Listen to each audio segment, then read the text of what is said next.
Agivano in tre, un uomo che faceva da palo ed autista e due donne che entravano nei supermercati per derubare anziani clienti e una banda di trasfertisti, quella sgominata dai carabinieri di Treviso. Tre gli episodi accertati lo scorso maggio, uno al Famila di Sant'Antonino, due all'Iperlando di Preganziol.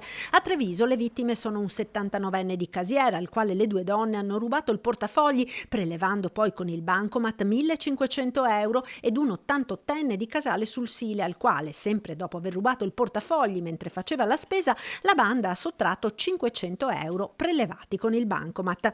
A Preganziol, sempre con la stessa tecnica, le ladre hanno derubato un ottantenne del borsellino con dentro 170 euro. Dopo accurate indagini, i carabinieri sono riusciti ad identificare i componenti della banda. Le due donne hanno 30 e 32 anni, l'uomo ne ha 28, tutti sono di origini bulgare, residenti a Torino. Sono stati denunciati per furto aggravato ed indebito utilizzo di carta di credito.